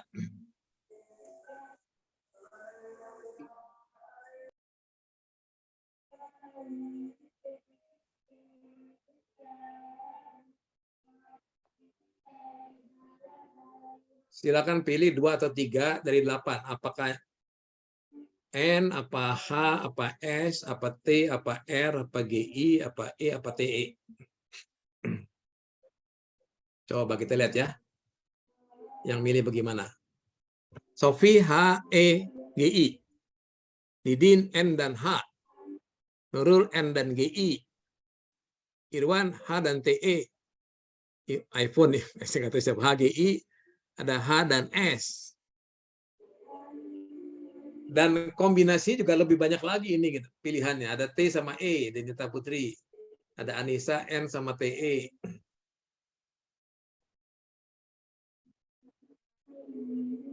Menarik ya. Ada HNS, ada yang kok kuning. Kok kuning sih? Inilah betapa uniknya kita masing-masing. Baru dari 8 suruh pilih 3 dari 8 saja sudah beda-beda. Dan ini baru kombinasi, belum permutasi nanti. Dari sini saja sebenarnya sudah kebayang kita mesti ngapain. Gitu ya. Inilah konsep. Cuma mungkin karena waktu juga terbatas gitu, Kita nanti berhenti di sini, nanti kita lihat ditanya jawab aja gitu. Ya trio gitu ya, trio ya. Jadi saya tidak akan masuk ke daerah melatihan SWA karena itu takes time lagi. Tapi kita bisa lewatin ini dan nampung tanya jawab. Yang N itu developing, di sini technical, administratif, ini logic thinking, ini imaginatif. Gitu. Oke, ini ada satu dikit lagi, mungkin kita nggak akan masuk dalam konsep kekuatan kelemahan, tapi pengembangan diri konsepnya. Sekarang setelah kita tahu kan kita mesti kembangkan kan. Nah begini, ada dua konsep pengembangan diri yang sangat berbeda, dan kita ambil contohnya di olahraga. Ada olahraga kasti, ada olahraga sepak bola. Kalau di kasti, semua harus bisa semua. Lari, lempar, mukul, tangkap. Kalau di bola, enggak. Bola berperan sesuai dengan potensinya. Jadi kalau di kasti, cara mengembangkannya adalah melatih kelemahannya. Latih kekurangan. Itu kalau di kasti. Kalau di bola, latih potensinya masing-masing. Kalau penyerang nggak bisa nangkep bola, jangan dilatih nangkep bola, latih nyerangnya. Kalau seorang kiper nggak bisa nyerang, ya latih nangkep bolanya. Beda dengan kasti. Jadi kalau kasti itu filling the gap, kalau di sini malah nggak. Itu yang namanya deficit approach. Kalau bola ini namanya strength approach. Ya. Terus yang kiri namanya competency base. Yang kanan namanya strength base. Saat ini di dunia, baik di pendidikan maupun di manajemen, 97% masih kasti, masih deficit approach. Sekolah formal juga masih di sini.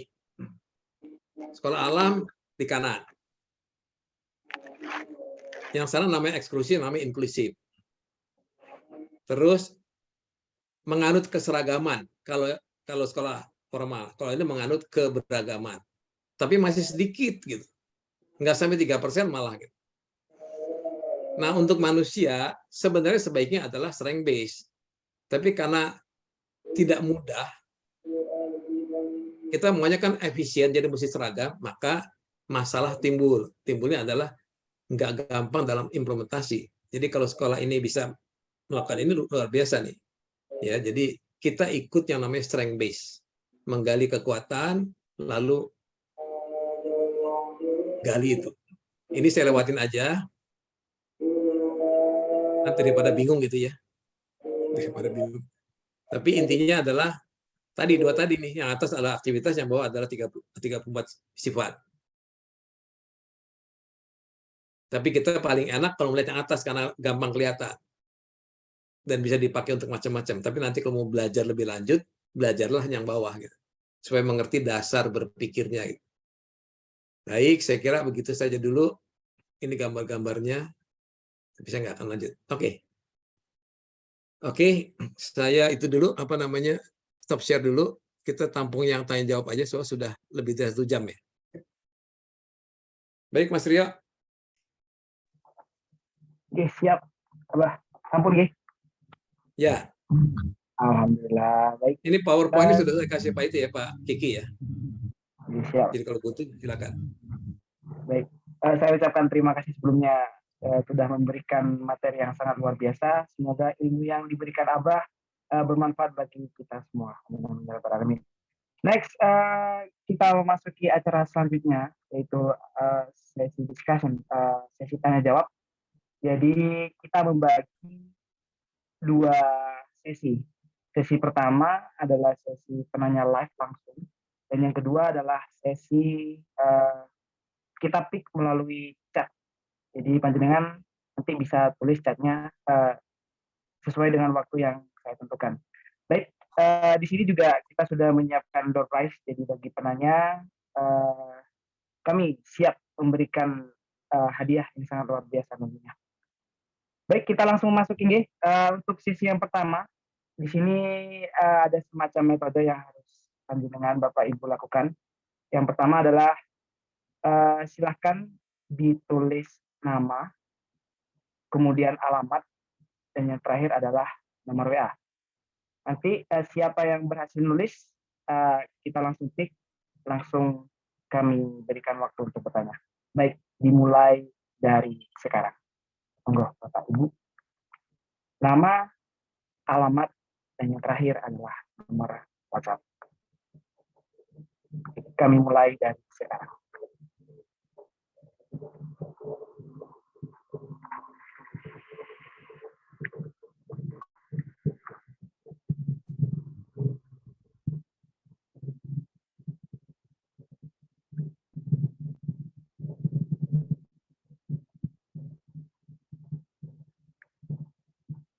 Oh, di sini sudah ada. Selamat kepada Mama Arin yang telah berhasil menulis dulu, nggih. Jadi selamat panjenengan terpilih karena panjenengan tercepat di sini. Jadi monggo kepada operator bisa membuka mic dari Mama Arin. Silakan.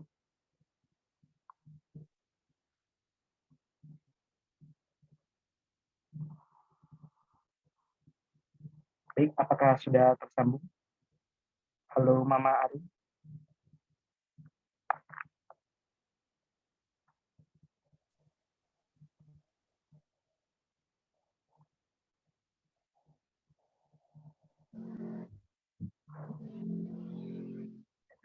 Mama Arin, apakah mendengar suara saya?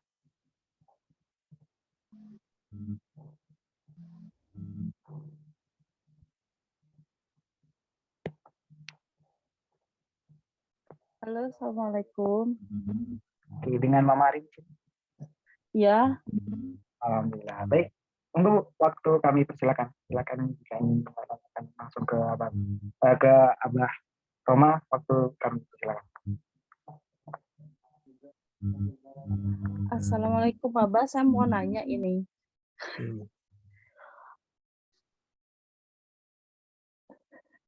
Maaf, Silakan. soalnya kan dia ngikutin dari awal. Tadi soalnya lagi ada, ya Bab, kalau agak-agak melenceh. Saya kan, gimana sih kalau anak-anak tuh kan sekarang kita sistem belajarnya kan nggak sama kayak anak-anak dulu. Terus juga apa namanya? Gimana caranya gali potensi, kan orang-orang tua sekarang tuh ada yang bilang, ini loh soalnya kamu nggak ahli ke bidang ini, pokoknya yang ini harus les gitu. Terus kan soalnya kayak anak saya kan nggak tinggal sama saya sama neneknya, kan jadinya dari dua cara didikan yang berbeda. Kalau saya tuh kadang-kadang, oh ya nggak apa-apa, yang penting nilainya nggak rusak aja yang dia nggak bisa gitu. Terus kalau neneknya tuh, oh nggak bisa gitu, pokoknya harus nilainya yang jelek nih harus les, harus gimana gitu. Terus ngasih pengertiannya gimana biar maksudnya kadang-kadang kan gimana ya mau nyampeinnya, anak-anak kan ada yang lebih agak susah gitu nyampeinnya, maunya saya tuh gini gitu. Gimana nyampeinnya? Pokoknya Ya, Bu gimana caranya Arin. biar bisa ya. Ya, jadi gini, memang intinya adalah di orang tua yang mengobservasi ya. Tapi kan sekarang ada batasan karena anak yang ada di neneknya kan. Mungkin Iya. ada baiknya bicara baik-baik tentang adanya pergeseran gitu di dunia ini. Di mana kalau bisa anak-anak ini dikasih banyak kegiatan. Ya alhamdulillahnya itu dah kegiatannya udah full sih, Mbah ya. Tapi gitu anak saya ini lebih kalau ada apa-apa tuh nyampeinnya tuh masih belum gitu, ada masalah apa, ada gimana gitu. Itu mesti Kan dibuka itu. Jadi kegiatannya gini, kegiatannya full jangan di full di satu tempat. Tadi kan ingat nggak ada 8 kelompok itu kan? Tadi ikut nggak yang iya, 8 kelompok iya. itu? Nah, kalau kegiatan sekolah kebanyakan hanya di T, R, sama E doang. Di bawah, jarang ke atas gitu. Nah, harus dikasih kesempatan untuk berkegiatan di atas juga, sehingga lengkap. Gitu. Tidak hanya calistung, tapi juga ketemu orang, melayani orang. Gitu. Supaya mereka punya kesempatan untuk menemukan dirinya sendiri. Kalau misalnya orang tua tidak sempat memberikan itu ya, memberikan apa namanya, panduan, tapi kegiatan itu sangat efektif buat membantu mereka gitu. Jadi biarkan aja, kalau memang harus berprestasi di mana-mana terserah juga, tapi yang penting mereka akhirnya menemukan nanti, oh ternyata kekuatan saya di sini. Sebab anak-anak yang mengerti kekuatannya itu biasanya lebih semangat itunya, beraktivitasnya. Jadi buka semua kesempatan itu. Ya, Itu Bu soalnya Arin. kan kegiatannya masih ya itu seputar kayak sekolah, ngaji, terus ya kebanyakan masih itu sih, Abah. Iya, Soalnya kan memang kebanyakan memang orang-orang merasa itu adalah yang jadi ada semacam keyakinan bahwa orang kalau pinter pasti sukses gitu loh. Padahal nggak cukup pinter. Kita kan di TR sama E, nggak ya cukup. Nah itu mesti diyakinkan bahwa dunia sekarang tidak begitu lagi gitu. Dunia itu sekarang udah dicari kemampuan tertentu ya yang lebih dicari. ke bakat sih ya, Bah, kalau Ya, tahun sekarang. Ya itu udah saya maksudnya jadinya yang mau soalnya kan kalau di sana juga barangkali Ibu masih karena masih ruangnya Ibu masih suka baca buku nggak? saya keseringan Bukan, kalau bukan buku itu ibunya jarang ibu, ya. ibunya Abah saya seringnya tuh nonton ya itu udah psikolog anak gitu, apa bukan. seminar-seminar gitu. Ibunya Arin Terus maksudnya. ngeliat yang sekarang lagi rame Bukan Dokter Arin, Aisyah ibunya Arin. Dahlan itu. Bukan Arin, tapi ibunya Arin. Neneknya lah, neneknya anak-anak. Sinyalnya putus-putus. Putus. Neneknya anak-anak masih suka baca buku nggak?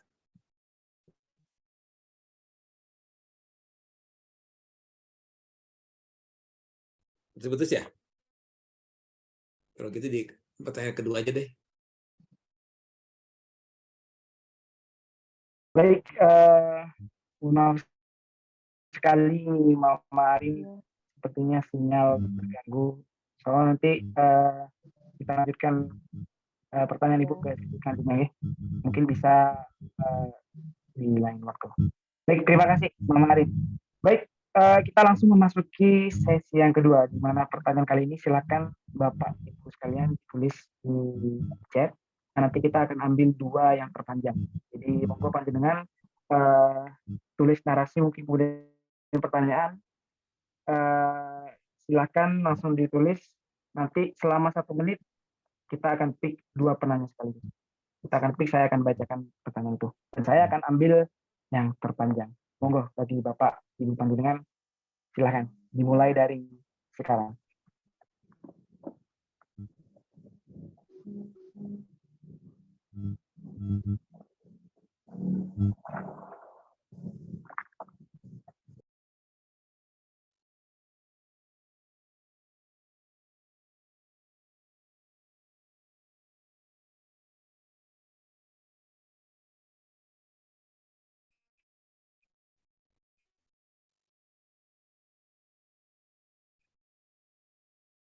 Kali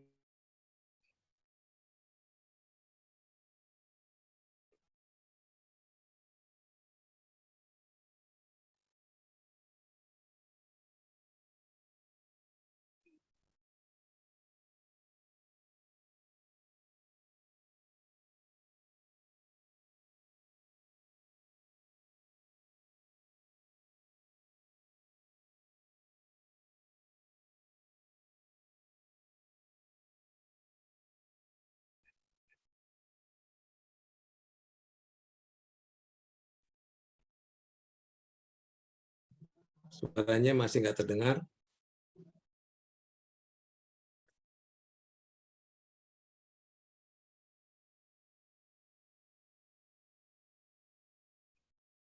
Masih off kelihatannya suaranya.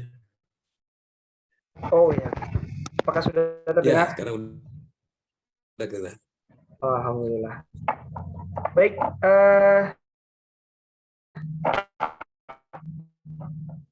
oke, saya akan pilih 2 pertanyaan sekaligus. Jadi monggo nanti Abah bisa langsung menjawab. Baik, untuk pertanyaan pertama, di sini saya sudah nemu satu, yaitu dari Bunda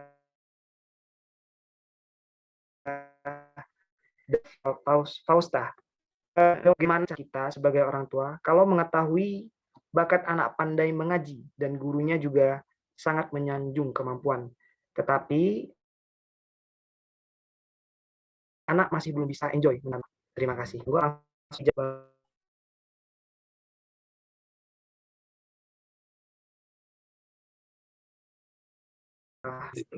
Terus perhatikan juga ada bakat, ada kompetensi. Itu beda nih.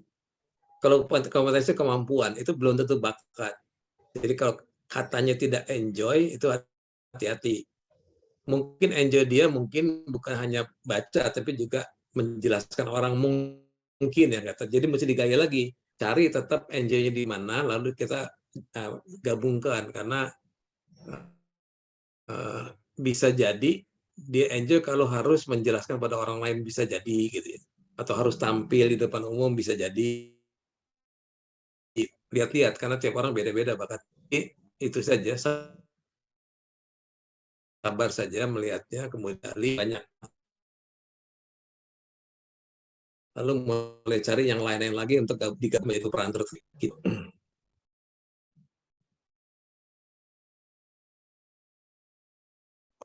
Jadi, ya. Baik, begitu nggih, dari pertanyaan sudah terjawab dari Bunda Dava. Baik, selanjutnya kita langsung ke pertanyaan yang kedua nih, Abah. Oke, baik, kita sudah menemukan di sini dari Mama Lisa. Soal izin bertanya, Abah. Anak saya masih kelas 1 di SDIT. Pulangnya jam 3 langsung ngaji tahfidz dulu. Anaknya minta ngaji lagi. Apakah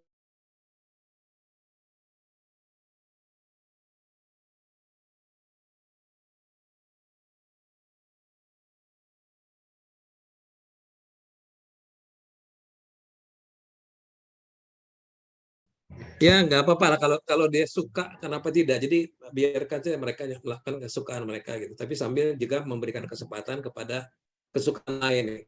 Jangan sampai terjebak pada satu pola saja, karena pada umur segitu kan belum banyak aktivitasnya. Jadi yang disuka silakan, tapi lewat yang disuka itu jendela masuk untuk memberikan aktivitas lain gitu. Jadi jangan dihalangi kesukaan dia. Gitu. Jadi lewat kesukaan dia kita buka jendela ke arah aktivitas lain juga. Supaya dia nanti bisa mengerti ternyata ada juga aktivitas lain yang dia suka juga karena suka total itu ada kira-kira 114 aktivitas total.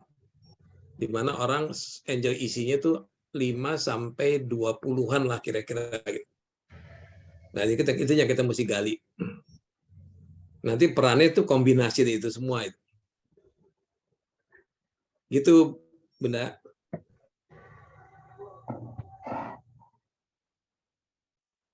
baik begitu nggih, Bunda Mama Kalista.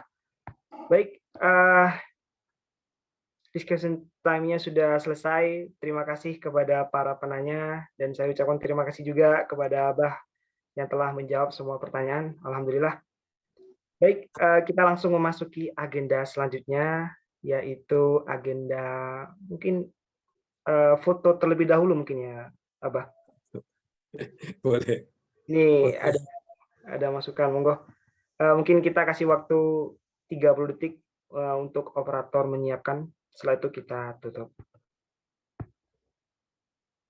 Baik, 30 detik mulai dari sekarang, monggo.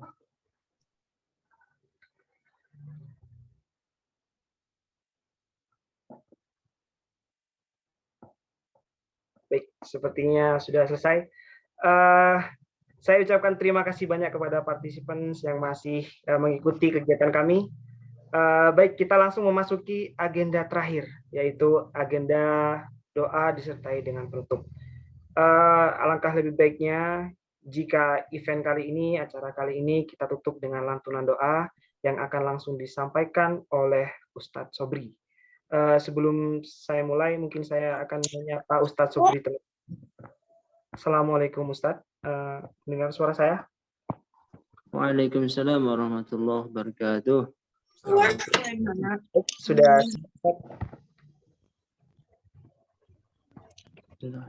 Baik, monggo.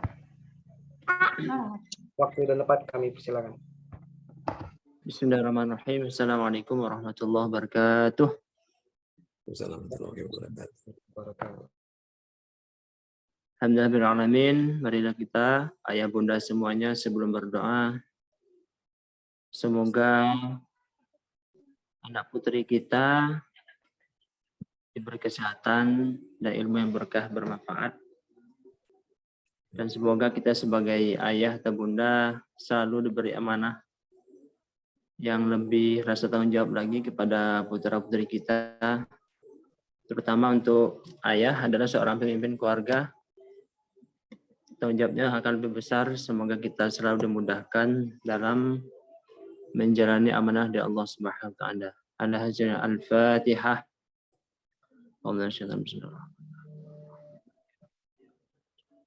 Bismillahirrahmanirrahim. Alhamdulillahirabbil alamin. Hamdan yafina wa yafi mazidah.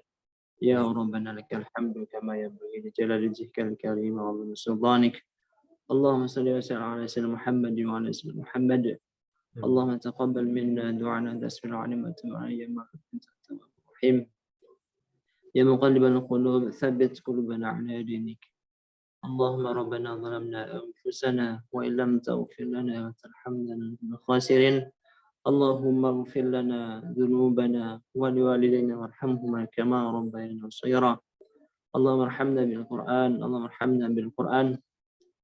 Allahumma inna afuwun karim tuhibbul afwa fa'fu 'anna ya karim. Ya Allah ya Rahman Rahim, berikanlah kepada kami kekuatan. Ya Allah ya Rahman Rahim, ampunilah dosa-dosa kami, dosa-dosa saudara kami. Ya Allah ya Rahman Rahim, mudahkanlah dalam menjalani amanah untuk mendidik putra-putri kami. Ya Allah ya Allah ya Rahman Rahim, jadikanlah kami sebagai pemimpin, seorang ayah yang selalu bertanggung jawab kepada putra-putri kami. Ya Allah, Rabbana atina fid dunya hasanah wa fil akhirati wa qina adzabannar. Wassallallahu ala sayyidina Muhammad wa ala alihi wa sahbihi ajma'in. Subhana rabbika rabbil izzati amma yasifun wa salamun ala mursalin walhamdulillahi rabbil alamin. Al-Fatihah.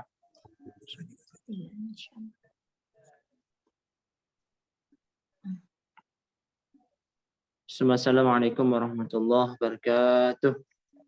Waalaikumsalam. Waalaikumsalam warahmatullahi wabarakatuh. Saya ucapkan terima kasih kepada Ustadz Sobri yang telah membacakan doa bagi kita semua. Semoga apa yang kita lalui menjadi sesuatu yang sangat bermanfaat dan semuanya menjadi barokah. Amin amin ya rabbal alamin. Yang terakhir di sini ada satu titipan ini dari Bapak Kiki Sunarjat. Mungkin ada closing statement bagi kami semua yang ingin disampaikan, Abah. Monggo kami persilahkan. Oh iya, yang penting beginilah, kita sebagai apa ya, makhluk Allah itu, kita harus meyakini bahwa setiap manusia itu memiliki potensi. Karena ada. Kita kadang-kadang sebagai orang tua kan tidak yakin ya melihat anak kita bisanya apa gitu. Yakini itu, lalu gunakan akal kita, gunakan hubungan kita dengan orang lain untuk menggali potensi anak kita supaya mereka bisa menjalankan tugas mereka masing-masing. Jadi jangan terjebak kepada kelemahan saja, tapi juga gali potensinya dengan konsep fokus pada kekuatan, siasati keterbatasan. Karena selama ini kita suka sibuk sama keterbatasan, lupa bahwa setiap anak pasti punya potensi kekuatan. Jadi fokus pada kekuatan, siasati keterbatasan. Demikian saya kira pesan saya ini, supaya termotivasi lah gitu. Baik, sampun nggih. Ya. Baik, terima kasih banyak atas closing statement yang sangat luar biasa yang telah disampaikan oleh Abah Rama. Baik, kita langsung memasuki agenda yang sangat terakhir ini, yaitu adalah penutupan. Baik, mari kita tutup event kali ini dengan bacaan hamdalah bersama-sama. Alhamdulillahirrahmanirrahim. Amin.